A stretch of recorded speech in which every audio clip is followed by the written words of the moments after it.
including Burma. And what is this document?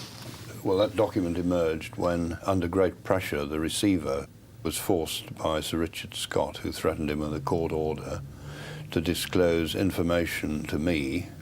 So this, in fact, is a byproduct of the Scott investigation. That's correct. Yeah. I see the sales to Burma were in 1990. That was 2 years after the military regime cracked down there, and so arms arriving at that time would have been quite significant. Yes, I should imagine it would have been very significant. But the British government have made clear since 1988 that they would not grant licences for the export of arms to Burma. Yes, I mean, the British government's denied a lot of things, but in the end it's turned out to be a pack of lies. Like Britain and America, Australia has pursued a double-faced policy. While the government condemned human rights abuses, the former Prime Minister Bob Hawke led a trade mission to Rangoon. We had been uniformly impressed by the competence, knowledge and commitment of these ministers and their associates to the economic development of Myanmar as a basis for the national and political advancement of the people of their country. I think if you investigate the situation, you will find that the so-called open market economy that exists at this moment is only open to some and not to everybody. Yes. Well, the other day, another Australian politician, Mr. Fisher, said that Burma is heading towards democracy, therefore investment is absolutely justifiable. I mean, what do you say to people well, like an this? adjustment is not justifiable now. But I am convinced that Burma is heading for democracy because of what the people want and because of what all those who want democracy are doing, and not because of the investors investing or for any other reason. Japan is another big investor.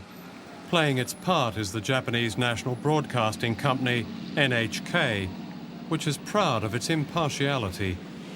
NHK owns some of the only TV film of the killings in 1988.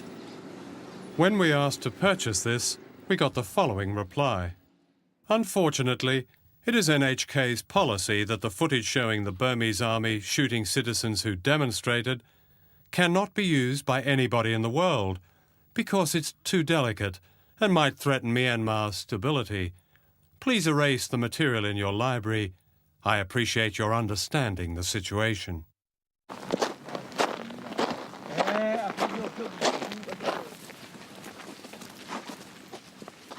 With our film smuggled out, we flew to Thailand and crossed the Burmese border into a liberated area held by the Karen, one of Burma's ethnic peoples, who have been fighting for autonomy for more than 40 years. The presence of these undefeated people enjoying a guarded freedom in their own land demonstrates that until there is democracy, and perhaps a federation of all of Burma's peoples, there will never be peace. When I asked people in Rangoon if 1988 could happen again, if there could be another uprising, I was told this. Imagine a zebra crossing. The traffic never seems to stop for the pedestrians. One or two dart across. The majority wait impatiently at the curb. Then they surge across until the traffic has lost all its power.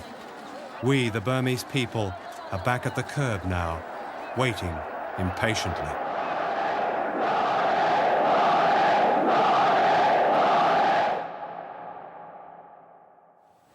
In many ways, Burma is typical of poor countries where foreign investment and tourism have become the triggers for so-called development and economic growth. What this usually means is that those at the top get rich while the majority end up in sweatshops, and that autocrats and dictators gain a false respectability by embracing the so-called free market. In Asia, the result of this is a vast expanding pool of cheap labour from China to Indonesia, and now with the prospect of Burma undercutting them all. This is another side of the Asian economic miracle that you seldom read about on the business pages. Backed by the power of foreign capital and the power of tourism, it gives a gloss to essentially brutal policies. In other words, it normalizes the unspeakable. This was how the apartheid regime in South Africa lasted for as long as it did. Sanctions, not profits, helped to bring it down. At the height of their epic struggle in 1988, the people of Burma produced a genuine popular democracy, then legalized it with an overwhelming vote. For this act of principle and courage, they paid a terrible price.